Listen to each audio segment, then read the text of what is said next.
Early one November evening, United Airlines Flight 629 takes off from a Colorado airport with 44 people on board.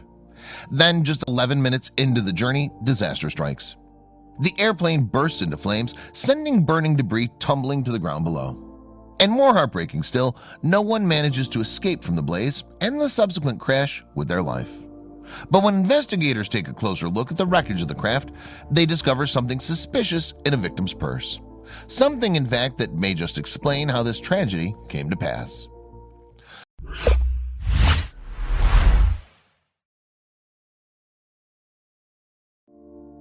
But before we start, please give the video a like and make sure to subscribe to WonderBot and hit the bell so you'll never miss any uploads from us. Flight 629 had previously landed at Stapleton International Airport, the main airfield in Denver, Colorado, at 6:11 p.m. on November 1st, 1955. Having begun its journey at LaGuardia Airport in New York City, the aircraft had also stopped in Chicago before arriving in Denver. While at Denver, the plane waited on the tarmac for refueling and for new crew to take over. Then at 6:52 p.m. it took off again, bound for Portland, Oregon and Seattle, Washington. Sadly, though, the flight would never reach its final destination.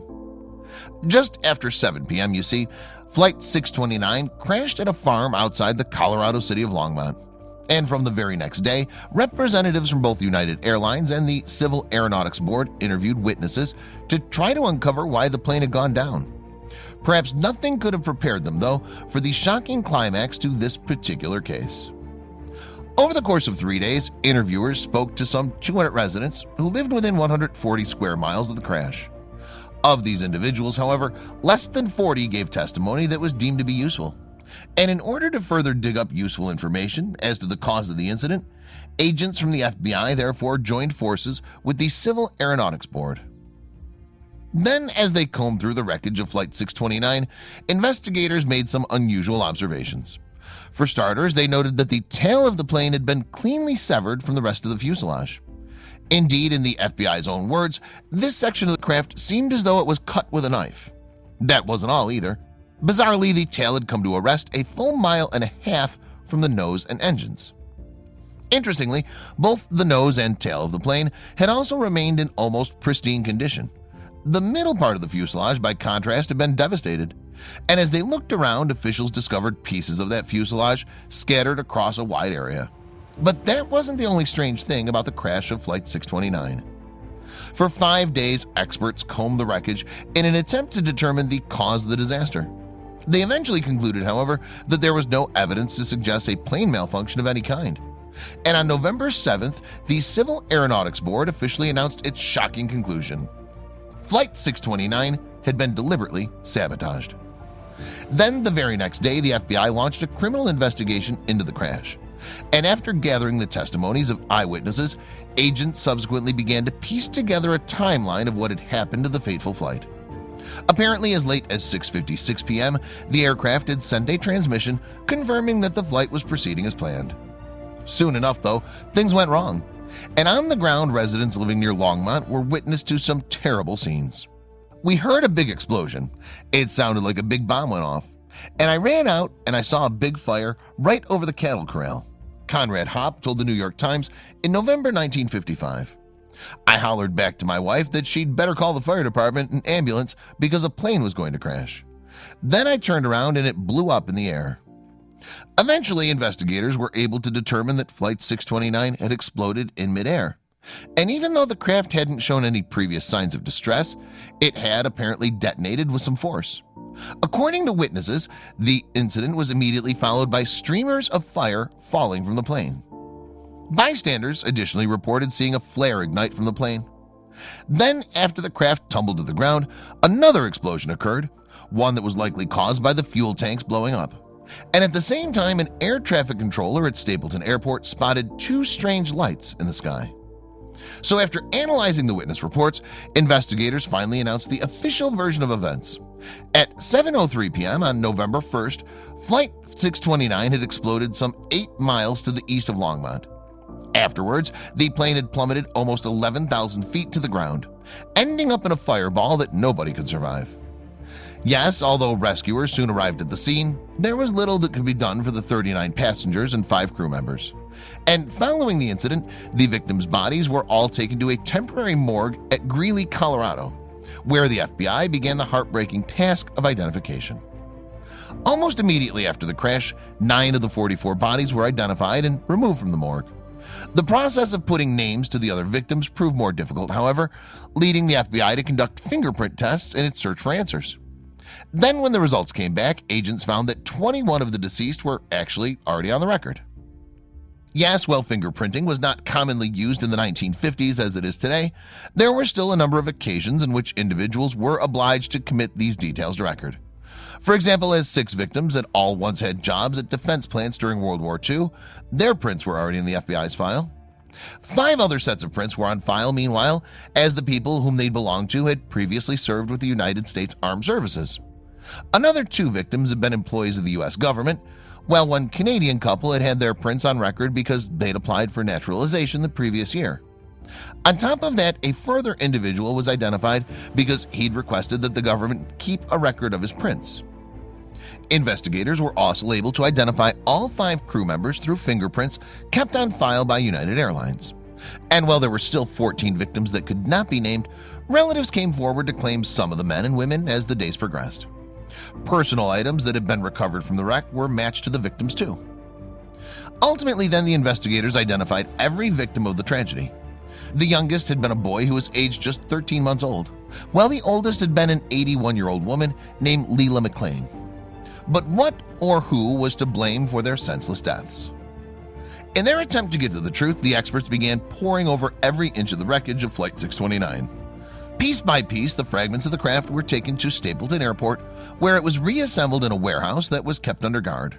And soon, officials were able to pinpoint the location of the fatal blast. This point of explosion was further pinpointed as being almost directly across the cargo compartment from the cargo loading door, the FBI later explained in its write-up of the incident. These conclusions were based on the fact that the stringers at this point had failed in outward bending, and pieces of heavy fuselage skin recovered and fitted into the area had been shattered into small pieces. And although investigators studying the plane's cargo were unable to trace any items to an explosive nature, they did recover 5 pieces of metal that appeared to have come from some kind of destructive device. Beside that, they also detected traces of materials that were consistent with the detonation of dynamite.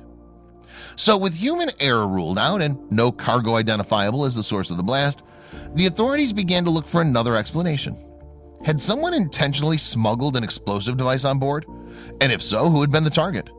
Hoping to get to the bottom of the mystery, analysts therefore began looking into the backgrounds of the passengers. Soon, in fact, the FBI began focusing its investigation on the passengers who lived in the Denver area, as they were the most likely to have been the target of a personal attack. And interestingly, agents discovered that some of the victims had taken out substantial insurance policies before the trip. According to reports, 6 of the passengers on board Flight 629 had insurance policies that each possessed a maximum of $62,500.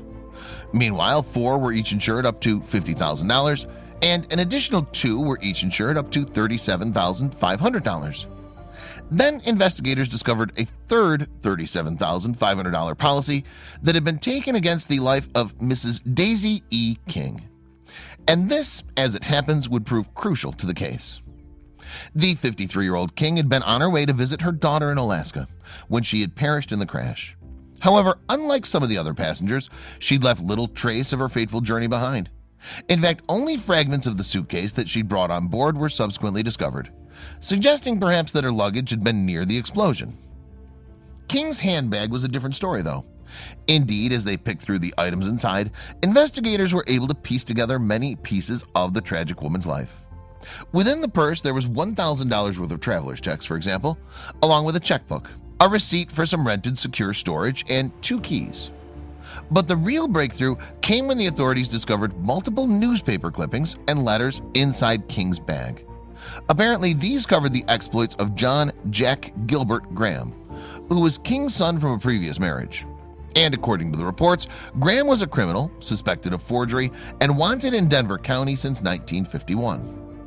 Born in 1932, Graham had been placed in an orphanage when his father died, as the suddenly poverty-stricken King could no longer afford to care for her son. And even though King's fortunes were ultimately reversed thanks to a flourishing business career, she didn't return for her estranged child. So while King and her son eventually reconciled in 1954, Graham apparently bore a grudge towards the woman who had abandoned him. To add to that, investigators soon discovered that he was named as the beneficiary on his mother's life insurance policy. Intrigued, the team therefore began to dig around in the family's past for answers. And alarmingly, a sordid picture of Graham began to build. Apparently, a restaurant that King had previously owned had been once damaged in an explosion. And following the incident, her son had cashed in on the property's insurance. An acquaintance of Graham's also alleged that the other man had recently collected a payout for a truck that he had intentionally wrecked. In fact, the deeper they dug, the more suspicious Graham's past became.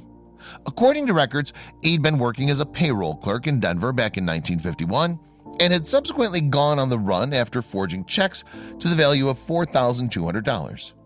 Graham remained at large for 6 months before he was arrested in Texas for a different crime.